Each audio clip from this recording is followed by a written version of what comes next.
What's up, guys? Welcome back to another episode of Think Different Theory. My name is Josh Forti, and we have a very exciting guest on the show today. In fact, I got to open this one up. I'm going to bring him on here in just a second, but I got to open this one up with a funny story about this guy. I don't even know if he remembers this. The very first time I ever met him. Actually, you know what? I'm going to bring him on first, and I'm going to tell the story with him here so that we can break it down and have a good laugh about it. My next guest is the e-commerce king. He, in the ClickFunnels world, holds the record for the most amount of products sold in the shortest amount of time. You may know him as the guy that sold millions of dollars worth of flashlights. Russell Brunson talks about him a lot. He sold over $30 million in e-commerce products. His name is Mr. Trey Lewellen. Trey, man, thanks for coming on Think Different Theory. Good to see you, buddy. Thanks for having me, man. Absolutely, man. I appreciate you making the time to do this. So, no studio here today? No studio, man. I'm at the house today. We're chilling out. We're having a good time. I got my brother on the opposite side of this, and just business as usual. Just not at the office. We're at the house, and just hanging out, man. Just making the best of it. I love that. Talk to me though. You're in the e-commerce space, so there's all these speculations from all these people on Facebook. What do they say? The Karens on Facebook that say how this is going to affect the economy and how the coronavirus is doing this or that. You are obviously a big player in the e-commerce game. You sold $30 million worth of stuff. How have you seen it affect your stuff? Good, bad? Everything's good so far. Like we're in a couple businesses that are recession proof, which is pretty nice, or they increase during recession. So one of our companies is we sell guns and ammunition through the nation. And that has increased because of scarcity. People are like, oh man, if someone's going to come grab my food, I better have a gun. So we see an increase usually during times like this. So that business has gone up. Another business that I have though is like chiropractors. So we help out chiropractors, but a lot of people don't want to be touched right now. So that business is kind of like even keel, kind of going down a little bit, just because people are like, I don't need your service yet right now. But once it turns around, then it's big. So real estate, we have a real estate company. That one's doing just fine. That's actually growing right now. Let's see what else we got going on. We do coaching. So with coaching businesses is rocketing, because what's cool with the coaching business is we teach exactly what we're doing right here, right? Making money online, how to do e-commerce, how to have Zoom calls. Dude, it's funny I feel like that's the world right now is people are adjusting. They're being forced to get out of their comfort zones, being forced. If you think about it, it's like the old world of going paperless, right? Like having companies go paperless. They're like, paperless? How can we ever do business doing paperless? And now it's just like, how can we do business not being at the office? That doesn't make sense, but it's just a shift. That's all it is. Like, we're still humans. We still interact. We still have conversations. It's just not at the office. It's now on a thing called Zoom, right? It's like the Jetsons happened really fast versus old technology. And so that's the big changes that are happening. And it's great because, as Tony Robbins says, at the end of the day, life happens for us, not to us. Yeah, for sure. And sometimes we have to be forced to make those changes. But I kid, because I think and I feel some of the people that are making these big shifts having layoffs, right? Getting fired from their job. And even though it's like, dang, this sucks, I think there's a little bit in the back of their minds that's probably like, you know what? I've been wanting to quit for the last year. I'm glad I'm out of that place. Now there's a new opportunity. They're being forced into new opportunities to see what else is out there. And there's companies that are hiring frantically right now because of the workforce that's available. I mean, it's easy to finally hire people. Just a couple months ago, it was super hard to find quality people willing to work. And now, well, there's a lot of people that need work. So changes are good. For sure. So I want to talk a little bit about the person who maybe has been negatively impacted by this, because I think one of the things that I get accused of a lot is being heartless, because I teach personal responsibility and that, hey, if you're not prepared for this, well, it's going to suck for you and tough luck, right? Type, kind of some tough love there. Because that was how I was taught growing up, and that's how I lived my whole life growing up. It was this whole concept of, hey, like, it's not the government's job to take care of you. It's not anybody else's job to take care of you. Like, take care of yourself and be prepared. And if times get tough, like, show up and go to work even more. So for the people out there that are negatively impacted by this, or are not in a position like you are or like I am to really capitalize on this well, that are starting from ground zero here, this whole online world is a completely new business to them, what can they do to capitalize on this? Or where should they be putting their focus and energy to start learning about how to capitalize on something like this? Man, there's some great spots. There's a ton of opportunity right now to become online. Like, online's growing so fast within the last 2 weeks, just because everybody's at home. They're bored and they don't want to be here. The easiest way to get started online is, in my belief, is Facebook Marketplace. Really? So selling goods through the Facebook Marketplace. Like, right now, you got time to clean out your house. You got time to see, what's some stuff that, trash in your words, would be that, I can get rid of and someone else's treasure. And that's making money online. Like, that's kind of like the first steps of kind of what that feels like to interact with a customer through the internet is, as I feel, the Facebook Marketplace. That gets you a good idea of like, wow, there's people out there that are willing to buy products and, leave it out on the front porch. So you guys don't have to touch each other. Right. And leave cash in the mailbox, or Venmo me. Now there's Venmo. Hey, when you pick it up, just Venmo this account. And it's just an easy way to kind of get the feel of not having to go and buy products, not have to go buy inventory. You already have inventory in your house that you're ready to get rid of. Maybe it's some books, maybe it's a poster, maybe it's a bike. I don't know, whatever it is. And get some extra cash coming in. And then that gives you the idea of like, okay, that's pretty seamless. That works pretty well. I see how the transition happens with still communication and people coming to your front door. Now let's take it to the next step, which is selling a product nationwide, right? I'm in Missouri. I'm selling to you or someone else who's in Florida or California. How does that work? That's the next kind of step. And I'm a big believer in a database of people, of prospects that surround you within the niche that you love. So a passion, if you will, something that you're just considerably passionate about, where, like, if you could get paid to do one thing the rest of your life, what would that be? And usually people, have that answer pretty quickly. Like, man, if I could sit on the beach and get paid to sit on the beach the rest of my life, that'd be great. Or, man, if I got paid to read books for the rest of my life, that'd be awesome. Or if I got, like, for me, if I got paid to go and hack funnels every single month and, like, study them and become educated from them and get paid to do that, that would just be amazing, right? That would be an all. Like, I don't have to be an insurance agent anymore. I don't have to be a mortgage officer. I don't have to go and peck at a keyboard at an office every single day, because now I'm living my passion and getting paid through it. And I'll give you an example of two of those that I just mentioned, because those are realities. Those are actually in effect right now. The first one is a good guy. His name's Brian Johnson. You know about him? Yeah, I do actually. You're a subscriber or no? No, I'm not, but I know who you're talking about. Yeah.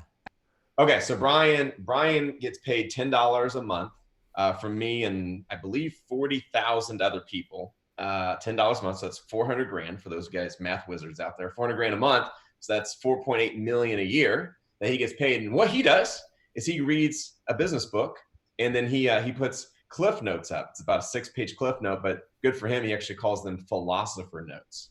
And I was like, dang, this guy reads a book a week, gets paid 400 grand or 100 grand if you think about it, a book to go and read. Like, I would be totally okay with somebody paying me $100,000 to go read a book and then tell you how I thought, what I thought about it. Like, that's what he's built. And so I was like, well, that's his passion. I'm not a really massive, passionable person who, is going to go read, but I love hacking funnels. So I got the idea from Brian. I said, man, if people are willing to pay me to go hack these funnels, that'd be kind of cool. So we started the masterclass, which I go out and I am doing this anyways. I'm recording videos on how I go through funnels. I go through the order form, downsell, upsells, and then I put them in a members area. I'm like, hey, if you want this for $10 a month, I'm going out and hacking these. I'm spending $300 to $500 a month on hacking these funnels. If you want access to them and get to see kind of what I'm seeing and kind of get my narration over it, by all means. And so it took us about, I've never really launched it, funny enough, but I believe we have like around 1,000 people paying us $10 $10 a month right now. And that's 10 grand a month that people are paying me to go in and hack these funnels. And in 12 months, that's what, $120,000 income that I receive for doing something that I was already doing and I enjoy to do, right? It's my passion. Yeah. So for those people, to get kind of full circle now, for the people that are looking to do something different, this is the best opportunity for you, because you can't see, I got whiteboards all the way down my wall over here. And for someone who's starting out and they're just like staring at a blank whiteboard, that's the best spot you can be at, because you have infinite, right? Of infinite possibilities that are going to come through the whiteboard that are presented to you as something that you can start today and go and do, versus having a business, right? Having a 50-person company and being like, we can make shifts, but I don't really want to go start something new. For the people who have jobs or got laid off or anything like that, and they're just kind of wondering what I do next, you have infinite possibilities. Grab a whiteboard, start drawing out what's your passion, what do you love to do, and go do that. Right? Go do that. Yeah, and I think that that's important to realize. And I'd like for you to talk a little bit more about your businesses here in a second, because I think that a lot of people have a misconception around successful business owners. And like, while don't get me wrong, being a successful business owner is awesome and amazing, and it's what we all want to do eventually. Like, there's a lot of responsibilities that go with it, and there's a lot of things that really kind of tie your hands. And like you said, you can't, if you've got a 10, 20, 30, 50 person company, just at the drop of a hat go and just make a pivot decision and go, let's just see if this works. Whereas when you are starting out, when you are young, and I don't mean young in age, but young in your business, you have the ability to pivot quickly and change directions if something isn't going well. And I think, honestly, that was one of the things that it took me I loved being able to do that. That's what took me so long to actually go and crack multi-6 and 7 figures, and going beyond that, is because I loved just jumping around and trying different things. And a lot of people, I don't think, realize the beauty in that when they're starting out. So, talk to me a little bit about, because it sounds like you have multiple companies. How many companies do you have, actually? 4-ish. There's about 5 coming into play right now, but 4 right now. So 4 companies. So what's the logic behind that, and how do those come about? How old are you? Let's bring some context here. How old am I? I am 33. 33. And when did you start your first of these 4 companies? Oh, I've had other companies. Right. The first of these 4, though. The ones that were most successful. I started the one probably 7 years ago. It might be 8 now. All right. So 7 years ago. So 7 or 8 years ago, you started a company, and which one was that? I was actually selling t-shirts through ILMG, which is I Love My Gun. We were selling t-shirts through that. And that is all about guns and ammo. And so we weren't selling guns and ammo at the time. We were just selling t-shirts. Okay. So how did you go from there to now having 4 different companies? You figure out the systems, right? The methods, the templates, if you will, the foundations of what it is to run a company, who you have to have in place, the things that need to be applied and looked at. And then, of course, the SOPs, the system operating procedures, and your KPIs, which are key performance indicators.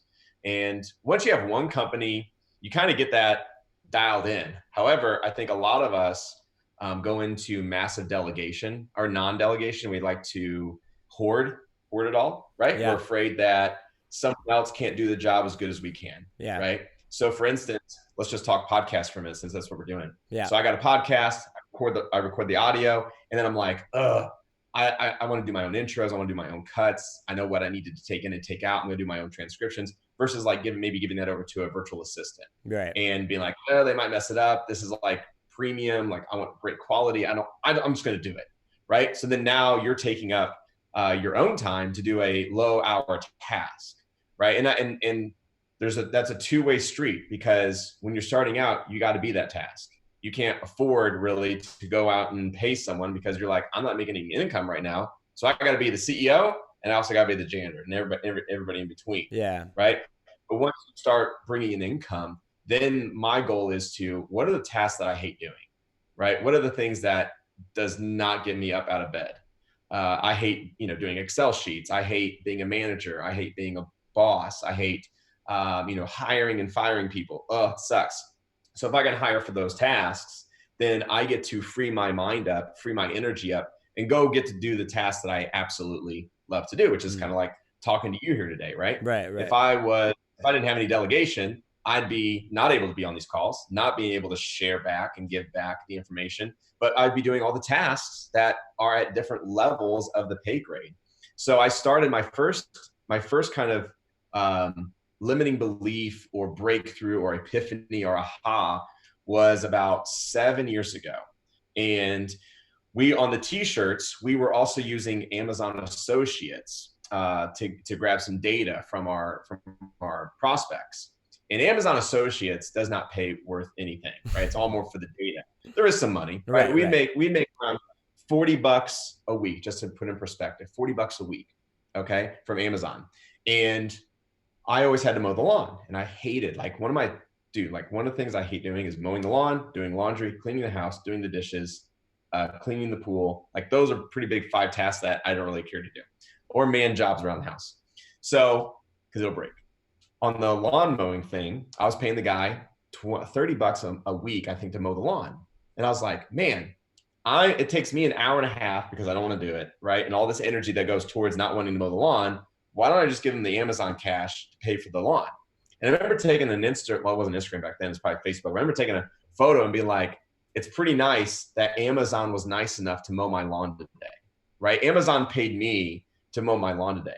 And that was the first stage for me to start delegating out tasks that were lower on the pay scale for me to go out and do, right? I need to be doing $100 hour job while I'm paying someone to be doing the 25-hour, $10 job. Yeah. You see what I'm saying? And it all comes through that delegation piece of being willing to delegate. Now, I'll put it in perspective for you. So let's say you do a task and you're like, I do this task so well at 100%. No one can do this task at the level that I can because I'm smart. I've put in the time, I've educated myself, mentored, blah, blah, blah, 100%. Okay, cool. But you got 2 tasks that you need to go and do, but you can only allow yourself to do one of those because you're only one person. So then let's say you hire somebody that can do the task at a 75% level.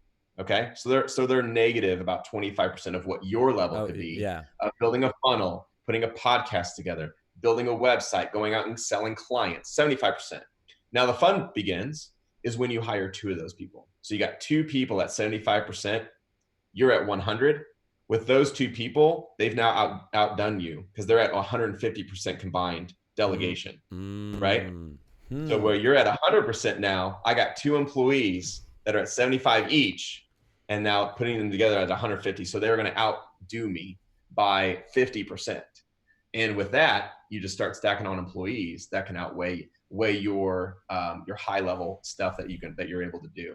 Does that make sense? Yeah, that actually really does. I've actually never heard anybody explain it in that way. And we've had a lot of people talking about that. How do you decide which tasks you're going to focus on? Is this like just cash flow related tasks at the beginning, or like what? No. I mean, I get sucked down the black hole, I think everybody does. Man, I'm doing tasks that don't make me any money right now. Or you go back and you look at all the tasks that made you money, did make you money. You're like, well, why'd I spend time on that? So I get stuck in that stuff, but at the end of the day, that stuff still needs to get done.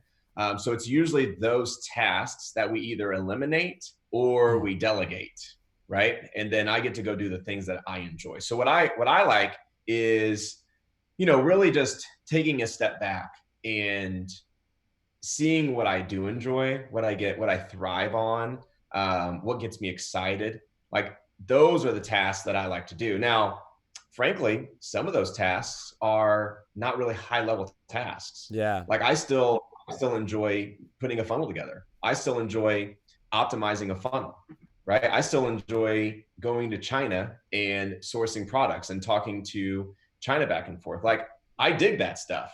That's not a CEO level task, right? But I'm passionate about it, right? Like, I thrive in that. And that's what gets me excited. Like, I will probably do that for a very, very long time just because of how much I enjoy it. Yeah. So I'm okay to take a pay decrease, if you will, to go do the things that I love and enjoy, as well as, allowing the business to prosper by making sure the big tasks are taken care of. Like for me, man, honestly, like I would rather hire CEOs and COOs, chief operating officers, and have them go, run the company while I get to go and tinker. And I get to go do fun stuff like build funnels and like source product. I'm like, you guys are doing a great job running the company here. Like I'm the chairman, if you will. Like I get to come and make decisions, but you guys are great managers. You're great at firing people. You're great at hiring people. You're great at making shifts and watching KPIs and stuff like that. Like you guys are doing great. I'm glad I built this ship for you guys. You go sell this ship. I'm going to go over here and I'm going to go build another one because that's what I enjoy. That's what I love to do. Yeah. Do you think that's what? Yeah, for sure. Do you think that's what Russell's gonna do with ClickFunnels? Do you think he's gonna step down eventually and become the marketing officer again? Like that's what he's passionate about. At the end of the day, like he's the face. He's put himself in there. Love the guy to death. I mean, that's what he's. I think he said that stuff in the past where he's like, man, I really don't enjoy being the CEO. Yeah, I enjoy being the marketer. Right? I enjoy building funnels. He's kind of like we kid. I'm like, dude, we're like brothers, like from different mothers. Like it's crazy how our minds think alike and just our demeanor and our mannerisms and stuff. It's kind of funny. But yeah, man, like if I was him, it's hard. It is hard being, because, you don't want the company to be destroyed. You don't want the company to take a wrong turn. So I feel that he's always going to have his fingers in the chairman for sure. spot. I mean, that's what Tony Robbins told him. Right? Yeah. I remember that. Get a CEO, get a COO. And I believe they have those now. In place, and you do great at marketing, so go do that, but also steer the ship, if you will, like help the captain steer the ship and look for icebergs ahead that he might not see because he's not familiar with the marketplace. But at the end of the day, if you got a COO, a CEO, and a couple other chief financial officers in there, they're going to outweigh Russell's knowledge, experience, expertise, because they outweigh him in percentages. Right. So that it just goes back to that 150, 100 level. Well, why did you choose to go and do multiple businesses versus just one? Because you look at someone like, I mean, you're a smart dude. In fact, the first time, I got to bring up this story. Do you remember the first time we ever met? Oh, the story. We're talking. We've given these guys a cliffhanger so far, and they didn't know what the story was. And so now it's here. Do you remember the first time we ever met? We met because of Joseph, right? Joseph. Or Jose, right? Jose, or it's actually Josue. Yeah. Josue. Yeah. Back at the very first, I want to say it was the very first Funnel Hacking Live, and that I went to, which was down, I think it was in Orlando, I think is where it was. I forget. Okay. I forget where. But we sit down at this restaurant, and you're there. And I've never met you before. I have no idea who you are, anything like that. And so we're just sitting down and having a conversation. This is back when Josue and I did Instagram, and so you, being the humble person that you are, were just kind of just letting us chit chat or whatever. And this was what, 3.5 years ago probably. So I was this cocky little arrogant person that had grown a couple million followers on Instagram. And so I remember you saying like, so what would you do on Instagram if I had like this stuff? And, we were kind of going back and forth, and I was like trying to be all cool and like going through and coaching you through exactly how I would do it. And then we get up and we leave, and Josue goes, do you know who that was? And I was like, no, I have no idea. It's just a random dude. He goes, that's Trey Lewellen. I'm like, I have no idea who that is. And I remember looking you up and just being like, I'm never going to talk to that man again, because I just completely embarrassed myself and acted like this big, huge hot shot. And so that was the first time I ever met you. So I'm glad that you don't remember that too vividly, though. It goes quick. I don't remember that sitting down, but I'm glad I was nice. You were nice. You were very nice to the little 21-year-old, 22-year-old kid there that thought he knew something in this world. Dude, I wish I was 21 and had the knowledge that you had at that time. Yeah. Like I was selling tea. Give you an idea. I was selling tea that I was importing from Florida, and that guy in Florida was importing from India and selling what was called Darjeeling tea. And that business sucked. Like I tried selling tea. I tried, just working the boots, if you will. And I made no money. It was a pass-through business. I tried it for 3 years, couldn't get it to float. And dude, I was so hungry for a mentor. This is before podcasts, Facebook groups, Facebook. Yeah. What else was out there? Like books, right? Amazon books was out, but no one knew how to really search it. Right. And I remember one day, like just calling out to the heavens. I was like, give me a mentor. Like I need a mentor. I need someone to help guide me, because there wasn't anything to read or look at. I didn't know how to find it, if that, in that case. And I was in college, right? And I was an engineer, so totally different spheres of these worlds. And the mentor never really came within that like 3 years, which is probably why the tea business failed. Didn't really go anywhere. But I told myself, if there's ever a day that I am successful, that I will be the wing to others to build them up, right? Like bring them up. Like I don't want to be somebody who becomes successful and be like, I'm not telling you my secrets because, well, I'm going to keep all those myself and take them to the grave. Versus I asked for help, right? In many different ways. And I was begging, and I know what that feels like because I was in that position, and it's hard. And so, with you, maybe that day coming to me as a 21-year-old and had the energy and the tenacity and the ready to go. I'm like, yes, like, dude, I hope the best for you. I hope you go out and make millions. I hope you go become somebody. Yeah. Because you're so far more advanced than I was at 21 because of what's available to you as a young entrepreneur, like podcasts, Facebook groups, chats, like things like this, video conferencing calls. Yeah. Like, whoo, it's changed. It's changed. And it's so great. Is that where your coaching program came out of? Is wanting to give back to people? Yep. So what do you specifically coach? So I coach on what I know. So we never, coach on something that we've never done before. Right. So I take right now we coach on two things, which is starting a business, which is like building a database of 50,000 leads within 3 months, and then taking that 50,000 people of prospects and then monetizing them, making money from them, selling other people's offers, which are called affiliate offers. Yeah. And then we also have multi-million-dollar companies come to us and they say, hey, we're doing 3 million, we're doing 5 million, we're doing 10 million a year. How can you come in and help us move the needle? And so we bring them into what's called reactive funnels. And then reactive funnels shows them how to double their carts and double their conversions. And so that's what we teach them there. So both of these foundational trainings are pretty much replicas of how we have started our other companies. Yeah. And so, like I kind of started the call, right? Like the foundations, the methodologies, the systems, the psychology behind it, like all that stuff's been built. Then we just show how we built it, and then you go do it with your passion. That's what it is. How do you go and just find 50,000 leads though? And what are these leads for? Is it for physical products? No. So it's always derived around a niche. Okay. So going back to your passion, right?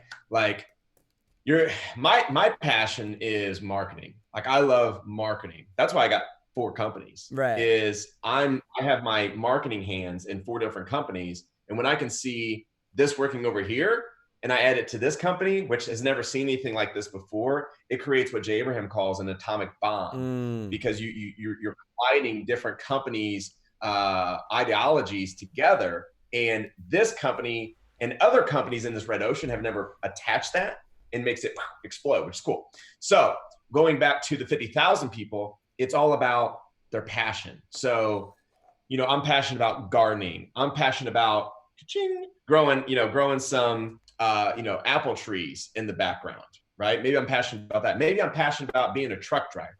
Maybe I'm passionate about being a mechanic. So what we do is we go out and find a lot of mechanics. We go out and find a lot of gardeners, a lot of people who just enjoy sports, just enjoy truck driving.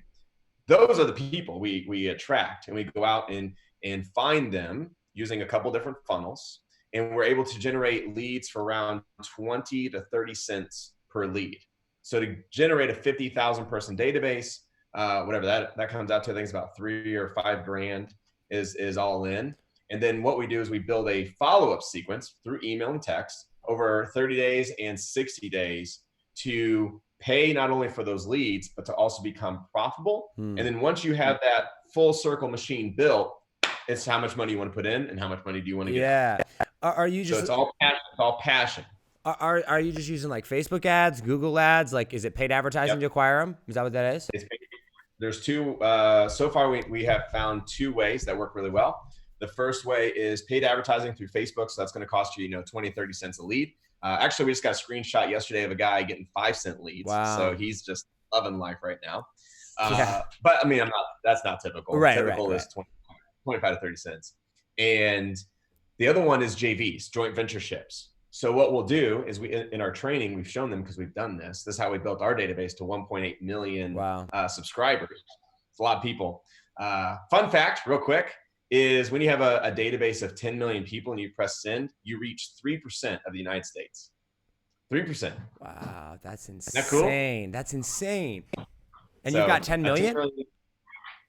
We're at 1.8. Well, oh, sorry, 1.8. That's right, 1.8. You just said. Yeah. And we're really close to 1%. And a lead is considered an email.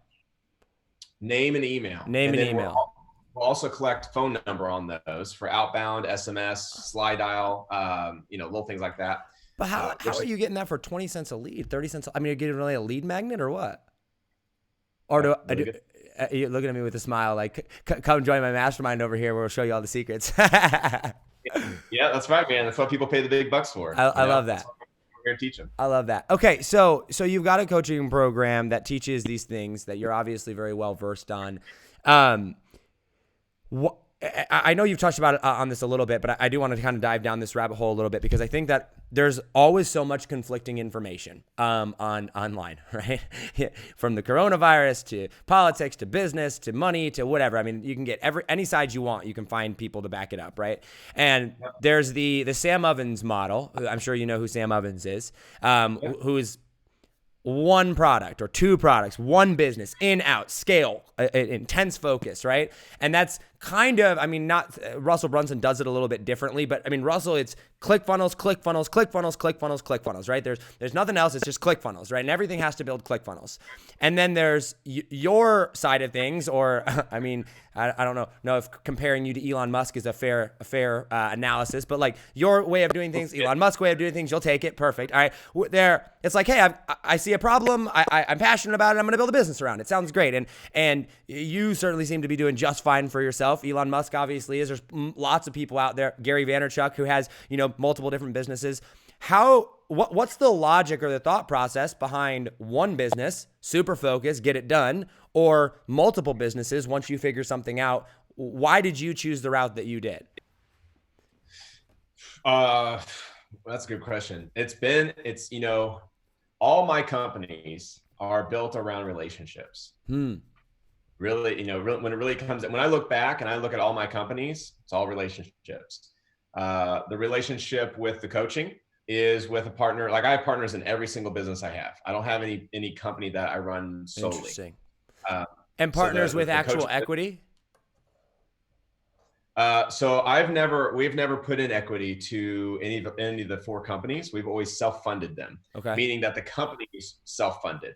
So no venture capitalists, no, like I need $50,000 into the company. The way I've looked at companies is, if they can't self-fund themselves, then I'm not really comfortable going out and getting a loan, because then I'm just working for that VA, right? That virtual or VC, venture capitalist. And like, I don't want a boss. That's why I'm an entrepreneur. Right. I want to be the boss. So if anything, it's, we'll put $5,000 into it and see if we can get it to click. And then once we do, we put the profits back in and take a piece out. But I mean, like your partners though, do they have ownership? Yes. Okay. Yeah. Right. Absolutely. And yes. And so you go ahead. Split down the middle on all of them. Split down the middle on all of them.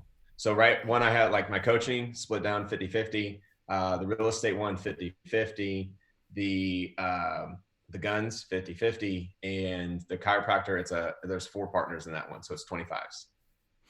And how do you go about making decisions if there is a conflict of interest? Actually, let me back up one question further. How do you pick a partner? That's tough too, man. That's tough too. The partners that I've had have been realistically family. So my brother is in the guns, so that's family. Real estate is girlfriend, and then the coaching was kind of a 2-year friend, if you will. So I saw how he interacted. We had a lot of conversations. I saw that he was intelligent. I saw his mannerisms, how he gets mad or how he makes decisions or how he thinks. And then the fourth one, which would be the chiropractor, we actually met at a Jay Abraham mastermind. And so I got to hear them kind of talk and discuss and think and then like look at their companies and see how they're running their businesses. And that one was the most like not family, no history, and it's done really good. We actually hit $1 million in sales within 8 months of being in business, and it was all self-funded. I think each of us put $5,000 in, so it's $20,000 in the bank. And in 8 months, we generated over $1 million in sales, and it is 40 to 50% profitable, which is insane for the profit margins. So definitely a great company. And that was more of a learning curve because it was people that we weren't generally like. We didn't know them, right? Exactly. And we kind of jumped all into bed together and we're like, all right, let's see how this party goes. And there's been some conflicts and there's been some great ups and downs, but at the end of the day, it really comes back to the mission. It's not about the partners. It's not about us. It's about what we're doing, how we're affecting the chiropractic industry and what we're doing for them. And that's the real alignment at the end of the day.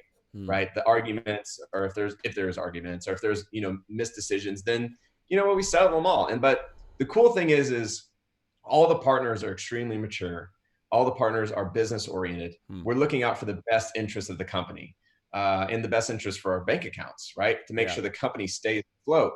There's been decisions that I was like, man, I don't agree with that decision. But it seems that you're like really heavy on that decision. So let's go with it. Like, that's how we learn. If we fail, we'll both know that's not the way we should have gone. If it succeeds, great learning experience for me, because then I'm like, wow, that actually freaking just worked. It worked way better than I thought it was going to. So you know what? I'll stick my head in the sand for a little bit. I get it, foot and mouth. But at the end of the day, I can go apply those same principles to other companies and then they explode, right? I'll give you a great example right now. I just put a post yesterday where partners, Sean and myself, were on a phone call with Luke Jayton. Luke Jayton, I look up to him to do direct mail. I have never done direct mail in any of my companies. I've always wanted to, but never done like cold direct mail. I should say that, cold direct mail. I've done warm direct mail, but cold direct mail, like send out a postcard and hope something comes back, right? So this is like new territory for both me and the other partners. Right, it's an expensive test. It's about $15,000 to $20,000 test that we're going to do, which could yield zero return. Right. And so it's like, hey, what do you think? What do you think? The conversation yesterday was do we do text messaging along with the postcards, or do we do slide broadcast, which is putting voicemails into someone's phone? And I think we had a 5-minute conversation on it. I was like, well, I kind of like texting, but I'm totally cool with slide dial because they hear your voice. You can kind of extend the message and it sounds a little better. And the partner was like, yeah, I think that's the way we should go. And we discussed it. We kind of, went back and forth and it was, executive decision was done within 5 minutes. Luke was like, all right, that's the direction we're going. And we pushed it out. Right. And so it's like, we all get on a conference call. We agree, disagree, make a decision, and we move, right? We implement. This isn't something that we're going to take weeks to decide on. Right. And I think at the end of the day, here's the real reason why decisions don't get made is because of ego. I think a lot of people put their ego in front of their business and decision making. And when their ego gets in the way, things fall apart. Yeah, for sure. Bottom line.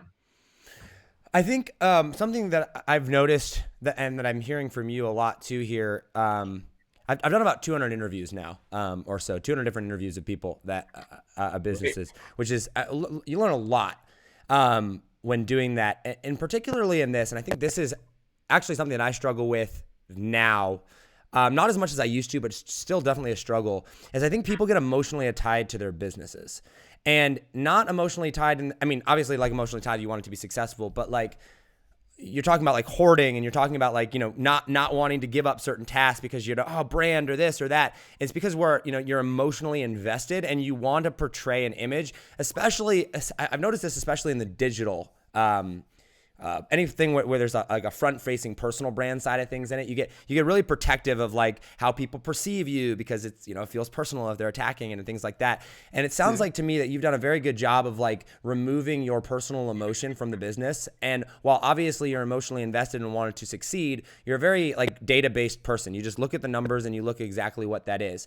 How did you become that way? Or what advice would you give to people that are like, but Trey, like, it's my baby, right? Like, but it's my name, it's my brand, it's my this, it's my that. Like, and they get so protective of it. And I think the underlying fear is that, hey, if I mess up, somebody's not going to like me, and then they are never going to return as a customer, and then that's going to ruin my brand forever, and then I'm never going to be able to recover from it, right? I think that's the underlying fear for a lot of people.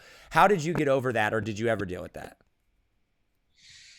So I'll answer the first question that you had. I think there's two. That's a two-part question. Two-part question.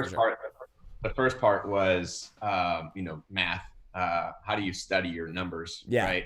Like I don't have big goals. Like my goals aren't to be $100 million earner or, to make $1 billion. Like I just want to be comfortable and then help the world. Like that's it. That's what I want.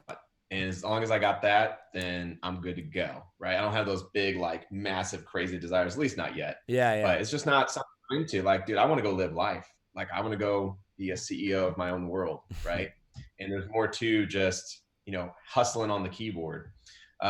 So that the problem solving stems from my engineering degree. So I was going to become an electrical engineer. Before that, I was going to become a computer science nerd. And I knew how to program in like C#, C++. What's up, my nerds out there? You know what I'm talking about. And then I was not smart enough actually to pretty much do algorithms. So algorithms became too complex for me. And that's kind of where my brain went, like, I don't know how to do any of that. So I shifted over to electrical engineering and I could pretty much do most of that. I had a lot of help with some friends, really smart friends to get me through college. And I graduated, went to go work for an engineering firm and, do that thing. But I realized it wasn't for me, which is great. But what engineering college did for me is more than anything. It showed me how to problem solve. And so they wired me for 5 years how to effectively problem solve. And I made a post about this the other night, is entrepreneurs, we are gifted in the way where we receive problems every single day at all types of different levels. So when you reach your first $1,000 in sales, your first 10, your first 100, your first million, there are different problems that arise at those levels. Just happens. And as an entrepreneur, you have to become a problem solver. Your job is to find solutions to the problems that you create. Yeah. Because as entrepreneurs, we're really, really good at creating problems. Really good at it. Like, hey, I don't want to delegate. That's a problem. Yeah. Hey, we got too much business right now. We can't fulfill. That's a problem. Hey, we have 15,000 phone calls coming in right now that we have 4 people to answer. That's a problem. So, we've handled those, right? And you can I call it skeletons. Carl White gave me this. He's a mentor of mine. And he goes, there's a path to success, right? Everybody starts at the same place. We're at the bottom of the ladder, as Jim Rohn would say. We're at the bottom of the ladder, my man. And we can see success. You see the other people. You said Elon Musk, like, dude, that dude's killing the game. Built PayPal, like he's got it going on. So we see the success. So we don't really necessarily see the path, but we can see that it's possible. Yeah. Right. Warren Buffett, great man, like built $1 billion company doing stocks. So, but here's what happens is we start to go down that path, right? We start to walk that path. And along that path, if you look down at it, there are skeletons laying out at the bottom of that path. And that skeleton is of someone who started where you started and decided to give up, decided to stop and die and wither right there at that point. And so it's your choice. You have 2 choices, right? You can say, you know what? This dude knew what he was doing. I'm going to stop right here and become a skeleton and die. Or I'm going to say, not today, Satan. And I'm going to keep going forward. And I'm going to pass that skeleton. I'm going to pass that skeleton. You know what? It's a hill, man. It's a hill. There's hard times ahead of that hill. But it's your choice. It is your choice to lay down and be that skeleton at that time and day and give up or keep marching forward.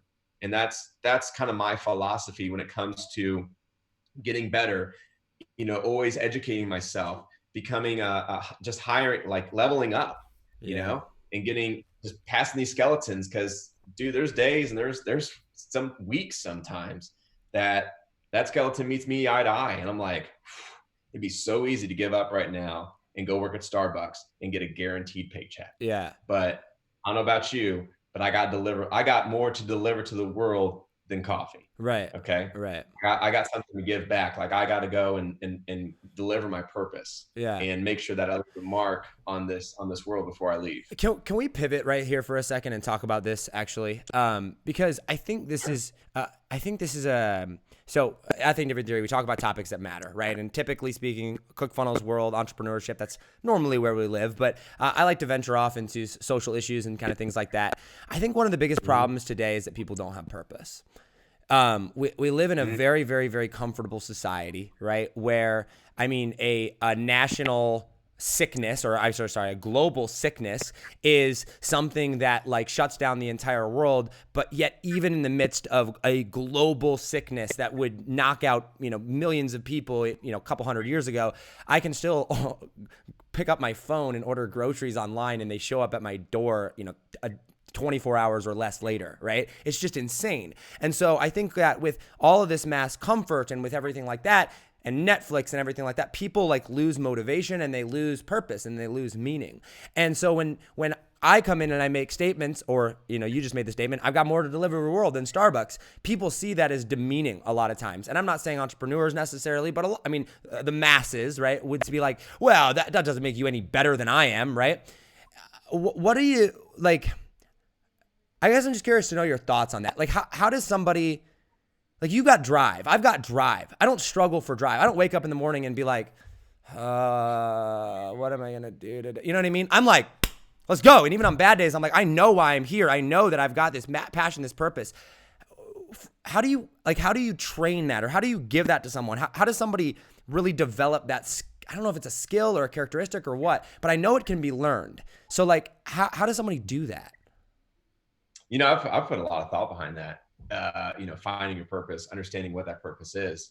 And I've had a lot of just quiet time to think about that, because that's a big question a lot of people have. Yeah. And I'll put it this way, okay, is sometimes you have purpose and you didn't even know you had it. Meaning, like I'll talk about two different people. You got the house mom, the mom at home taking care of 3 kids. Yeah. Right.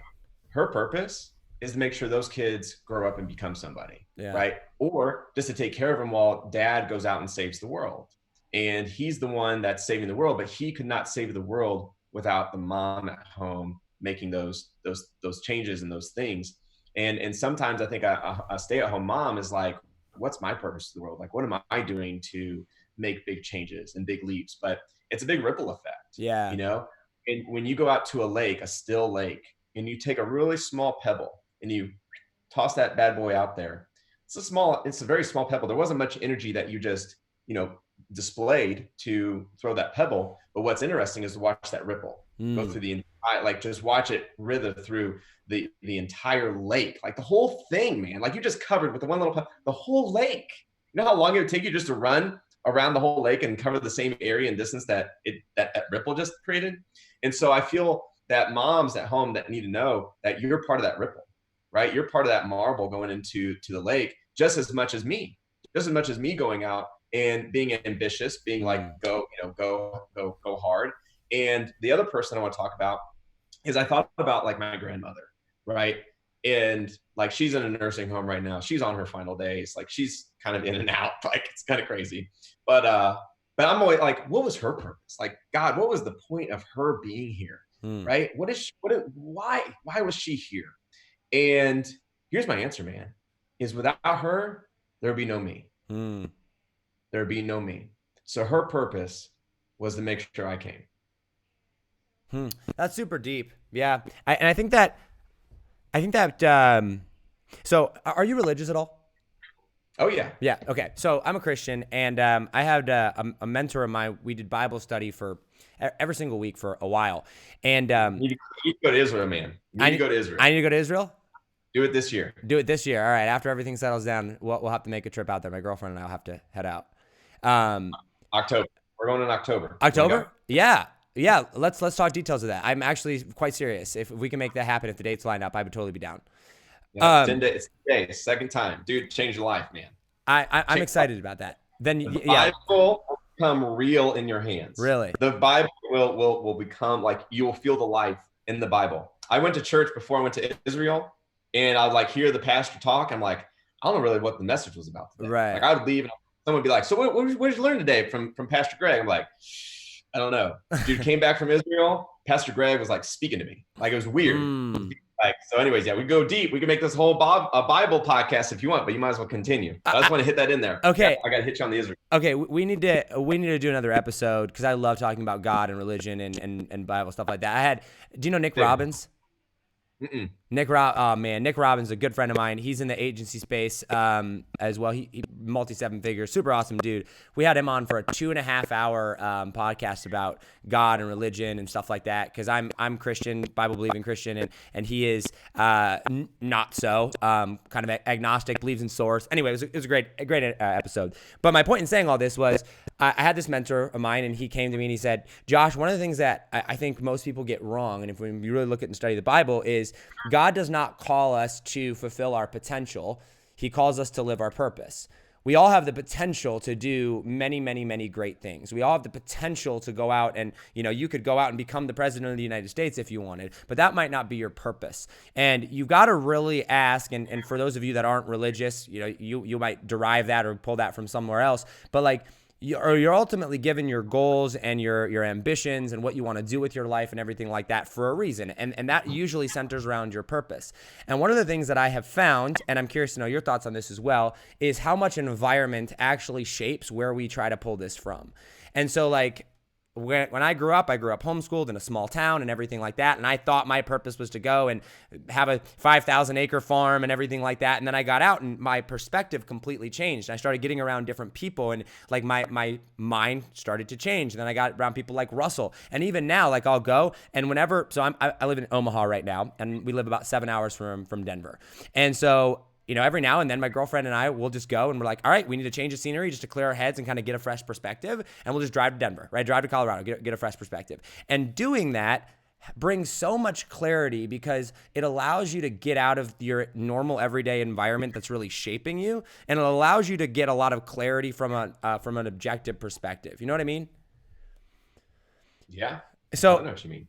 So I'm curious to know, like, how do you decide?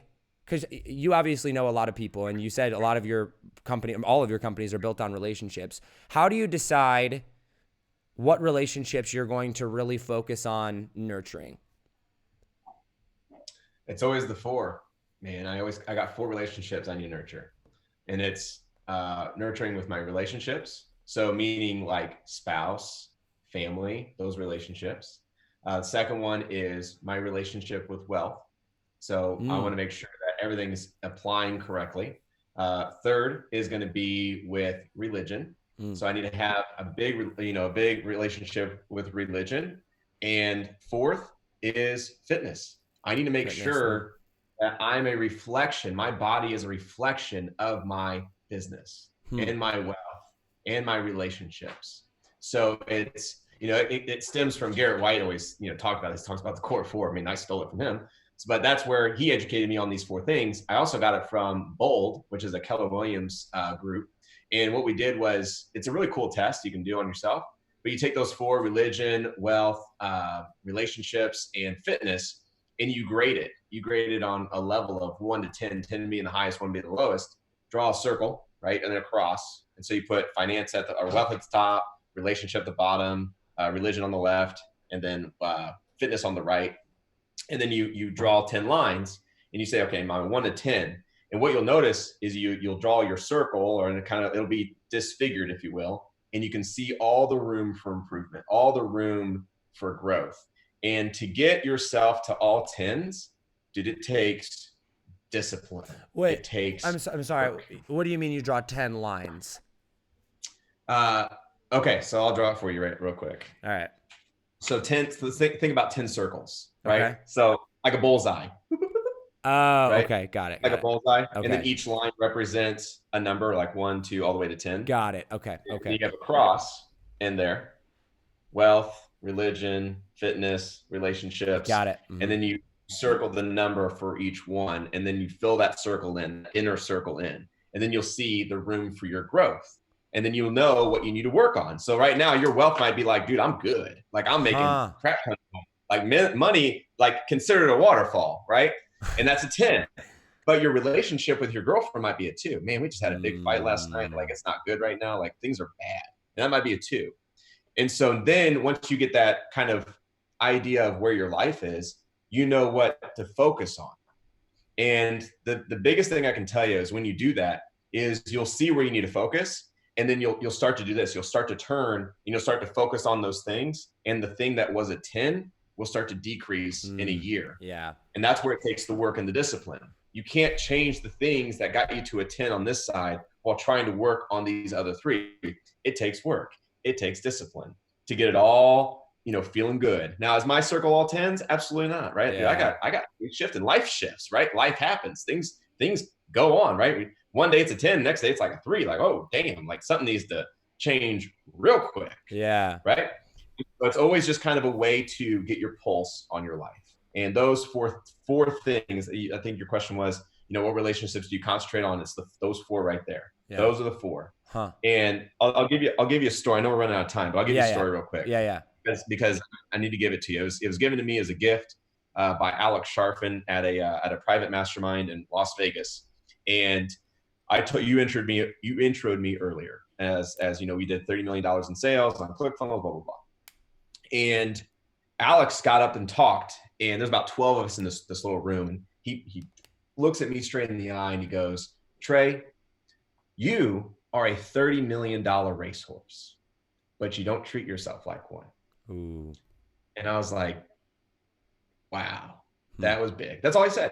And I took it from there because at the end of the day, if I went out, dude, if me and you, let's partner up, let's go buy a $30 million racehorse. I put 15 million in, you put 15 million in.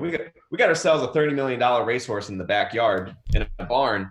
Dude, there's no way I'm feeding that thing cookies on a Friday night.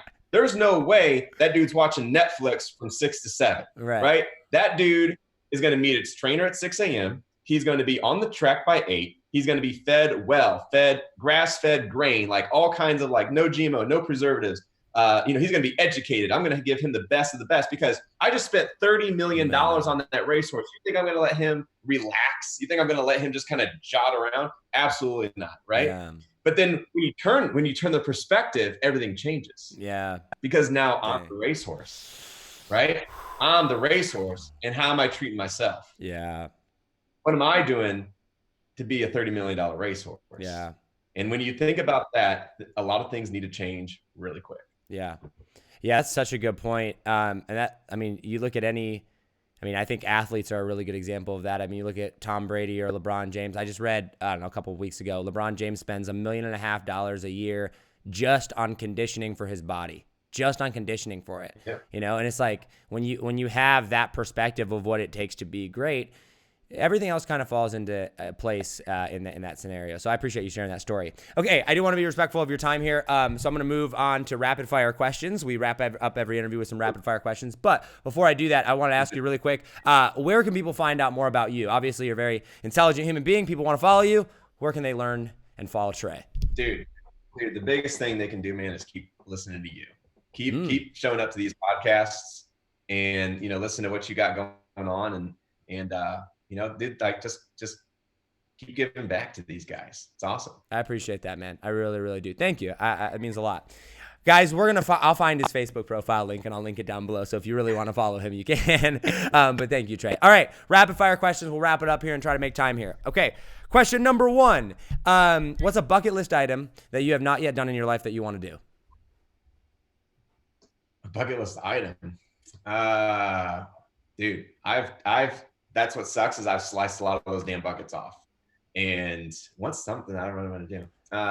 You know what? Something that I really want to do still is I want to go grab a yacht for 7 days with a couple friends. Like I want to go and grab the yacht and like we go out and we just hang out. Like probably like a pretty nice size one, like a 200 footer. Yeah. Is not like a 60 foot or like a nice one that we can spend the night on and go dock in Italy. So it'd be a yacht cruise through Italy and Greece and things like that. That's on the bucket list. That would be awesome. That's awesome. All right. Favorite. It would be awesome. Yeah, that would be awesome. Favorite airline to fly. Favorite airline to fly? Well, that's absolutely private. Uh, yeah. Well, right now with the stocks, I'm going to go put some money on Delta. So everybody, we're flying Delta. Delta. But yeah, I would say those two. I mean, it's great. Like private, like once you fly private, you can't fly public too much anymore because of just the amenities that you get. But the funny thing about private, here's what's hilarious, is about private. The first time you get on a private jet, you're like, oh, like your ego, right? Your ego comes out and play, and you're like, oh, look at this private jet. Wait a minute, no one's here to see me on this private jet. Damn, like Yeah. that's something that does happen. You're like, all right, well, in order for them to see me on this private jet, I got to take some Facebook photos. So let me go do that real quick and show how cool I am. But never have I ever taken a Delta photo, right? Like, hey, checking me and loaded up in Delta. I had lots of Delta. Right, you don't see those photos very often. Yeah, no, that's true. I talked to Kevin David. Flying private is quite lonely. I'll give you that. All right. But it's great for convenience. Well, I talked to Kevin David, and he said that he hated flying private because there was no bathroom on the plane and no internet on the plane that he flew on. And he's like, I don't like flying private anymore. And I was like, oh, man. Yeah. He got the wrong plane. He got the wrong plane. Okay, couple more questions for you. If you ever had the chance to go to outer space, would you go to outer space? Week long, you'd come back. Yeah, absolutely. All right. What is, if you were going to go splurge on yourself, not for business, no ROI, you could drop $250,000 on something, a car or $1 million on a house or something like that. You got to go splurge. What would you drop $250,000 on? Dude, like that's where I'm different. I think in some of these things, I'm not like really materialistic. I love a nice house, and I got a couple cars. That's about the extent of my splurging. Where I'm splurging is buying companies. Buying companies. You know, not a bad place. That's really where I'm splurging. Dude, like what changed my mind was The Richest Man in Babylon. Really? The book. I don't know if you read that. No, but I have it. Like that's a dude must read. Okay. Must read. Like today, okay. Right? So it's a once a month playing on my Audible. Once a month, really? At least, just to make sure it's ingrained in my brain. It's simple stuff. It's simple principles. It's nothing like outlandish and crazy. You're like, holy smokes, did I learn something? But it's like, man, I'm an idiot if I don't do this. Yeah. And so it would be naive of me and foolish to go out and just splurge versus taking that money and going out and applying it. And I think that's a big problem in society right now as entrepreneurs is we go make that first million, or we go make that first 3 million or 5 million or whatever, and we go splurge. We're like, hey, I need to show people that I made $3 million. So I go get a Lamborghini, I go get a mansion, I go grab, I don't know, go clubbing or something like that, whatever people spend their money on. And versus taking that money, investing it back into a plan. Now I'm not saying, don't pay yourself, right? Like grab 50% or 20% of it and go have fun with it and do what you got to do and live life. Right. But at the other day, like you have to take the money and that money, consider that money people. You can either take, like you just like 100 people just followed you, or a million people just decided, Josh, I'm all in, buddy. And you're like, all right, what do you guys want to do? And they're like, I want to work for you, Josh. I want to work for you, man. I want to make you more money. And you're like, you know what? How about we do this? How about 500,000 of you guys, you just go over there and don't worry about me. Don't worry about it. Just give me a car and I'll let you guys free. And they're like, all right, sweet. Here's a car. Like, I'm out. And the other people are like, I don't know. Let's see what we do. And you waste it. Versus saying all these million people, right? These million people are like, Josh, I'm in. I'm all in, man. What do you need me to do? Yeah. And you're like, hey, listen, 10% of you guys, $100,000. We're going to go have a lot of fun. We're going to go party. We're going to go get excited. We're going to take it to the max, right? For whatever, $100,000. Now, the other 900,000 of y'all cool people that are like all in, bought in, you're going to go work for me. And what I want you to go do is I want you to go replicate yourself. So go clone yourself and call me in a year. And then next year, right? You got what would that be? 1.9 million coming in. And guess what? You take $190,000 out. Okay.